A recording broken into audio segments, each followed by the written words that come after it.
Eto na naman ho, mga kababayan. Binuking na naman, no? Si BP Sara Duterte ni Jose Claire Castro patungkol ho dito sa sinasabi at pinagmamayabang ho ng mga DDS na cleared na umano ang Office of the Vice President dito ho sa audit COA sa inilabas na bagong audit ng COA, mga kababayan. So yan ho ngayon ang ipinagmamayabang ho ng mga DDS, mga kababayan. So ito ho, baka napapanood nyo na ito at napapaniwala naman kayo nila. So sana mapanood nyo at pakinggan nyo ito at i-share nyo po ito sa mga kababayan natin para maintindihan ho ng mga kababayan natin ang bagong inilabas na audit report ng COA patungkol ho dito sa budget na binigay ho kay BP Sara Duterte, mga kababayan. So ito ho, pakinggan nyo po.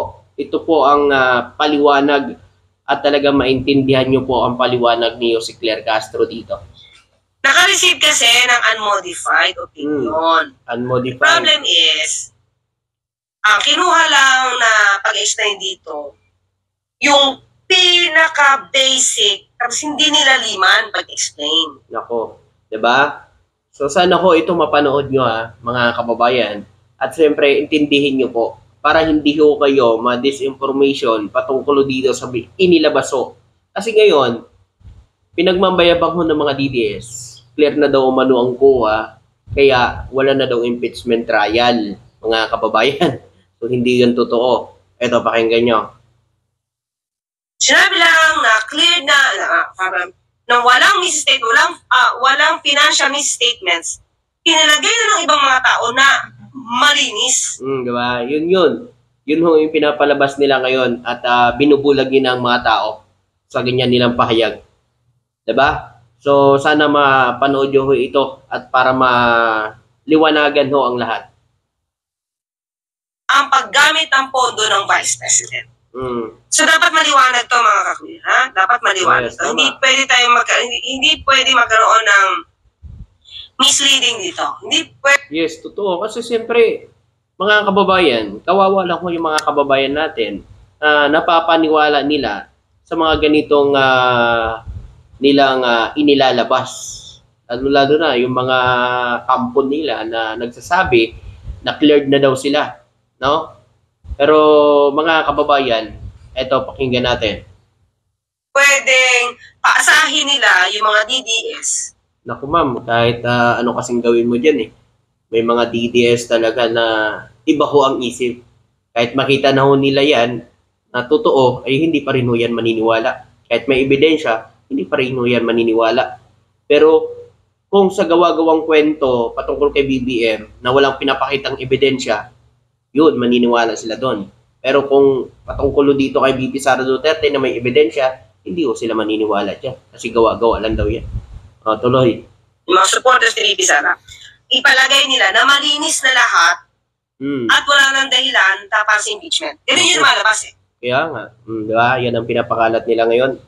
Pero mga kababayan, hindi ho yan totoo. Dahil ang inilabas na audit ay yan ho ay unmodified opinion. Tuloy.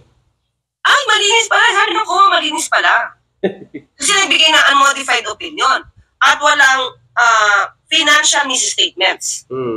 Walang financial statement kung saan ba talaga ginastos. Diba? Saan ginastos at kung paano ito ginastos, sino ang mga binigyan. Parang ganun, walang financial statement. Diba? Tuloy. So dapat ma-dismiss na yung ma-dismiss na yung impeachment at ito ay maliwanag na political persecution, walang dahilan para siya ay matuloy. Kundinahin? Ayoko nung word ako din. So yun ho ang pinapalabas nila ngayon. Diba? Hindi siya dapat habulin para siya mag-explain dahil sinabi ng COA na malinis ang report. Okay? So, yun nangyari. Ba? Okay, 2024. The annual audit report, the COA stated that the financial statement of the Vice President, Sara Duterte's office present fairly in all material aspects or respects the financial position of OBP as of December 31, 2023. So, ano bang tinignan? Bakit unmodified opinion? Ito na. Mga kababayan, pakinggan nyo ito. Pakinggan nyo. Pag sabi natin unmodified opinion, dapat maliwanag to ha. Ang pinag-uusapan dito ay yung financial reporting framework. Kung paano lang siya ilalahad. Diba? Dapat magbabalansi siya. Ito yung pera, ito yung nagamit, Balansi. So, sa paggawa nila na naaayon sa standard ng pag-report, format. Wala tayo sa substance.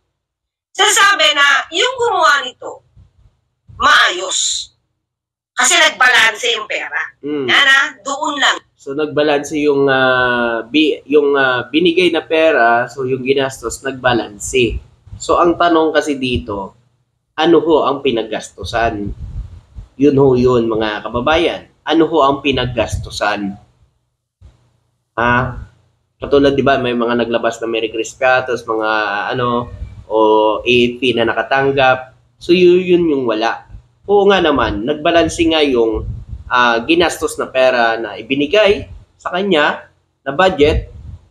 Pagkatapos, tumugma yung pinaggastusan. Pero ang tanong, mga kababayan, ano ang pinaggastusan nito?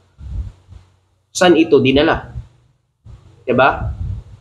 Ano-ano itong mga nabigyan nitong budget na ito? So, sa paggawa nila na naaayon sa standard ng pag-report, format.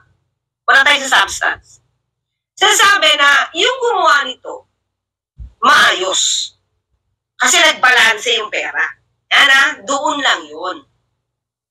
Pag sinabi nating financial statement presentation, ito, makinig kayo mga DDS. Mga nagsasabing cleared na, pakinggan nyo to. Hindi na lang yan kung balanse. Kung tama pati lahat ang format, kung tama nang naaayon doon sa sinusunod nilang standards. Ito. Pagka-report nila ay base sa International Public Sector Accounting Standards. So, yung pag-report nila, tugma sa format kung paano sila lansan ang report ayon sa International Public Sector Accounting Standards. So, bumalansi siya. Pero, ang tinitignan lang dito ay yung financial statement presentation. Yung financial statement presentation. Kung ano ba itong pinaggastusan, ano ba itong kanilang binigyan. Sino ba katulad doon? Merry Crispiatos, Nova. So yun mga kababayan. So yun yung wala dito. No? So ito pinapaliwanag ito ni Jose Claire Castro para maintindihan ng mga kababayan natin. At siyempre hindi ho kayo fake news na naman ng mga nasa kabila na sinasabi nila ngayon na clear na daw mano ang inalabas ng COA, so wala na daw kaso si VP Sara Duterte. So kailangan daw ibasura na yung impeachment, ganon. Tutuloy natin. Iba yung pag-report. Wala ditong conclusion, mga kakli. Wala ditong conclusion patungkol dun sa compliance and performance audits. Okay? Diba? Kasi natin compliance, nakapag-comply ba ito sa batas? Nakapag-comply ba ito sa rules and regulations? Nung ginastos ba itong, let's say, nagtugma naman yung pera, diba? Nagbalanse. Okay, check. Ang tanong, may 15 million kang ginastos dito. Bumalanse, tama, di-check yan. Unmodified opinion, okay. Pero pag sinaliksik na nila kung paano ito ginamit, papasok na tayo doon sa compliance and performance audits. Yan ho ang wala. Yun ho ang wala, mga kababayan. Diba? So yun ho dapat yung maintindihan na iba natin mga kababayan, lalo na ng mga DDS. Naku ho, Hindi porke sinabi lang ho nila na clear na sila, ay malinis na po ang pinaggastusan nila. Tuloy natin. Ha? Iba ito doon sa financial statement lang, presentation. Doon na sila sa, hindi na lang nila pinaka-balance kung balance na. May ba-balance ba? Binabalance lang yung budget na binigay at kung paano ito ginastos, nag-balance sila. Diba? Tumugma.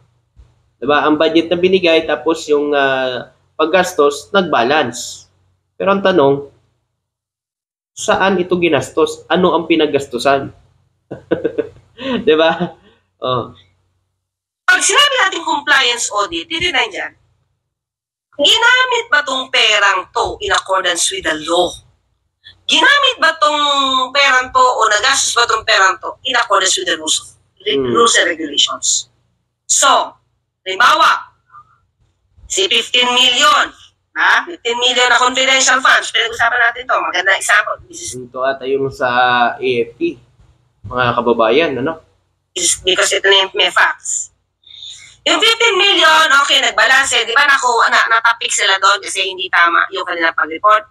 So, since sila yung tinapik ng COA, nagbigay sila ng statement na certificate from the AFP na hindi naman pala doon ginastos ng OBP. Okay? So, tanong, nung nag-report sila about the 15 million, halimbawa, okay, based on International Public Sector Accounting Standards, ang susunod na tanong, saan nyo ginastos ito? Yun, di ba? Oo nga naman, saan ginastos? Nagbalance ang 50 million na binigay sa AFP. Ang tanong, saan at paano ito ginastos? Di ba? So, pag sinabi na, ginastos namin sa Youth Summit, okay, Youth Summit, ano nilagay ngayong resibo? Walang resibo ng paggastos maliban sa 4 na certificate ng Youth Summit. Di ba? So, walang resibo. Di ba? So, yun yung wala, mga kababayan. Yon, maraming salamat at magandang araw. Thank you.